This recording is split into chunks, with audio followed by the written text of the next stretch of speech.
Let's go! Congratulations, Pat, on the MVP. Chiefs Kingdom. What do you have to do to beat the Philadelphia Eagles defensively? I believe this will be a matchup of the two best defenses in the NFL. And one thing that's going to be big is short yardage situation. So you'll see this really good 4th-and-1 stop by the Eagles. This was the actual last time that any quarterback tore them apart. And right here, Jayden Daniels probably should have pulled this with the end crashing down. And if he pulls it, he's got to, get through here on Zach Bond or go flat around and try to pick up that first down. And obviously, that's going to be key. All right, 3rd-and-1. Let's mix everything you just saw into 2 consecutive plays, okay? So the Chiefs' choreography here was just wrong. The guard and the center leave the backside DT on the short yardage basically unblocked. They let him go. And Hargrove, who was with the Eagles, is able to break through and make this play. And guess what? It sets up 4th-and-1. So what does the Kansas City Chiefs decide to do? Are the Kansas City Chiefs actually going to hand this football off again up the middle with the Super Bowl on the line?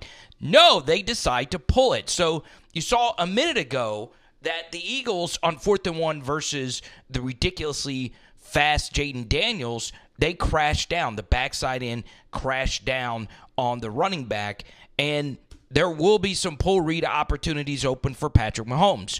Or will you see the Eagles do the smart thing in this situation and force the Chiefs to actually hand the football off here? Of course, they're not going to let Isaiah Pacheco decide the Super Bowl and not give Mahomes a chance. So this is going to be a big philosophical decision because obviously in the playoffs, Andy Reid and Patrick Mahomes, they love to actually use the legs of Patty in these situations. Now, one guy who played ridiculously good in the NFC Championship game is Jordan Davis. He was a rookie in the Super Bowl a few years ago, and he had a rough game. It was just that simple. Big man just could not get a groove.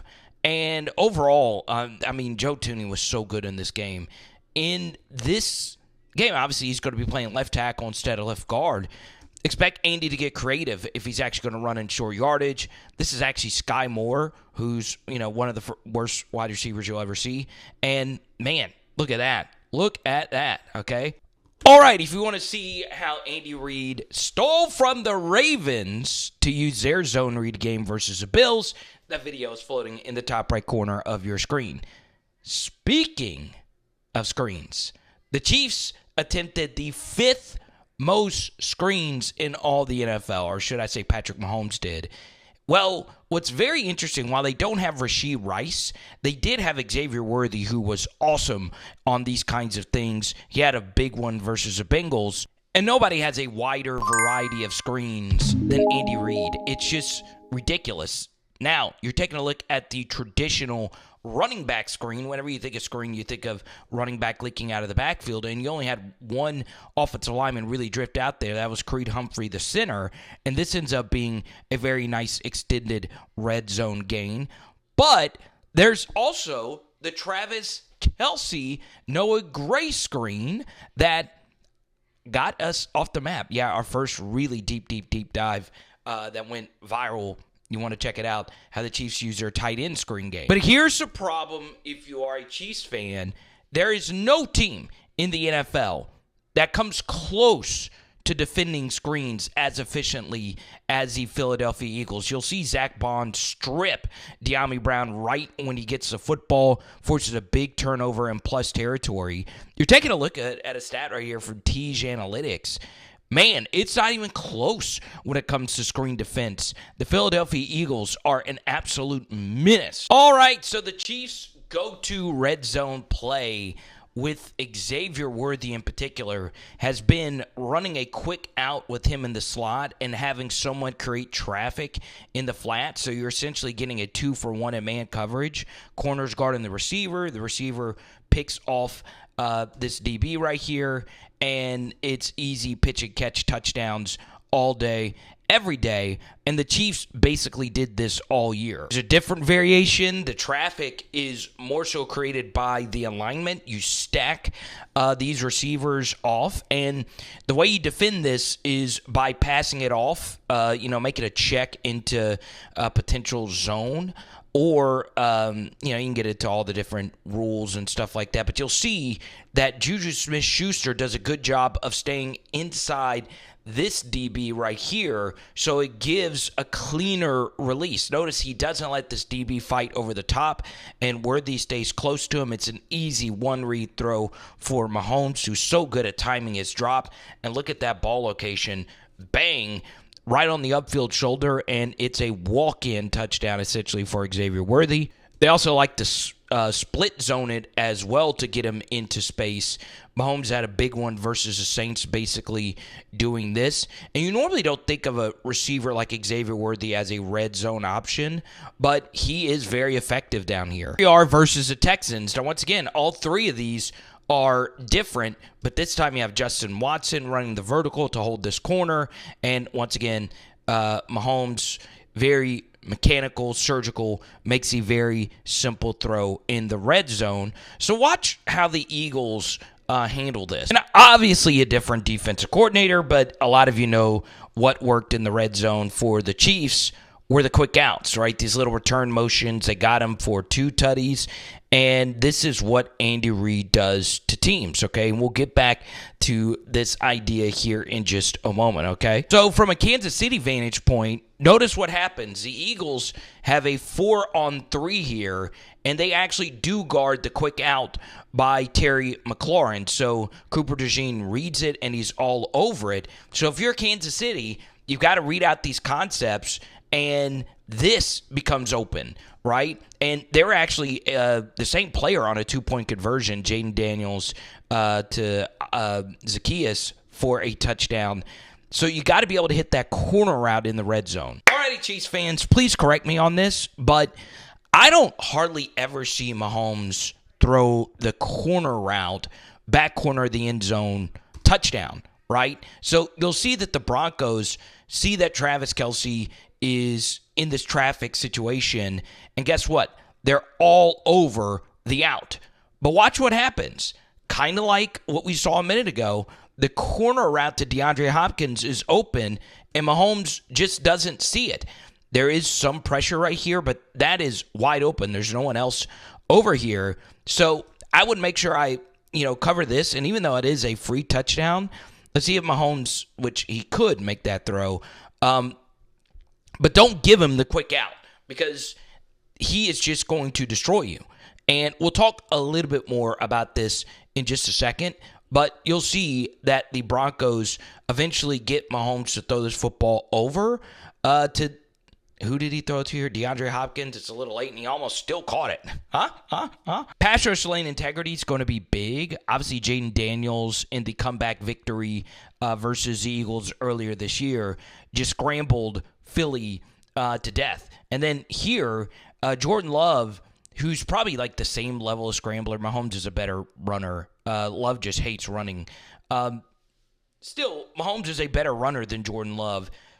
And we know what happened. The last 72 teams played in the Super Bowl. Patrick Mahomes absolutely destroyed him with their legs. And can you actually make these tackles? Obviously, Mahomes breaks a lot of tackles when he actually does run. So it's going to be big. So take a look at this chart from Patent Analytics. The y-axis is how much your production as a quarterback is from yak, and the x-axis is how far you're actually throwing the football. And as you'll see, Patrick Mahomes has in many ways been a yak merchant in the playoffs, right? A lot of shorter throws that end up going for a lot of yards. And a lot of that is because Mahomes plays with such elite timing and leads his receivers to perfection quite a bit in the intermediate. But it's also just a stylistic thing. And when Tyreek Hill left this team, obviously the Chiefs had a drastic change from deep ball throwing. And if anyone that has covered the Kansas City Chiefs this year would tell you this has been an issue. When Rashee Rice left this team, obviously there's a beautifully thrown goal ball touchdown to Rashee Rice before he got hurt versus the Cincinnati Bengals. The Chiefs just haven't quite landed on these concepts, and in particular with Xavier Worthy. So the vertical stuff, I would force Kansas City to beat me that way because they're unbeatable in the intermediate. And you'll see right here, Xavier Worthy has a clear step. And look at where this ball actually ends up here from Patrick Mahomes. Way out of bounds. Can the Eagles stop the vertical stuff? Yes. Darius Big Play Slay had a nice INT versus Dontavius Wicks in a very similar spot right here. But here he does actually get beat by De'Ami Brown, who we showed you earlier, fumbled the ball. And there you go. But Big Play Slay overall has been good on these vertical concepts, okay? So I would trust him in this game. And then later on this same drive, Quinyon Mitchell, off coverage. You get beat on a goal ball right here, and Jaden Daniels throws this football perfectly, even though there was a guy crushing him.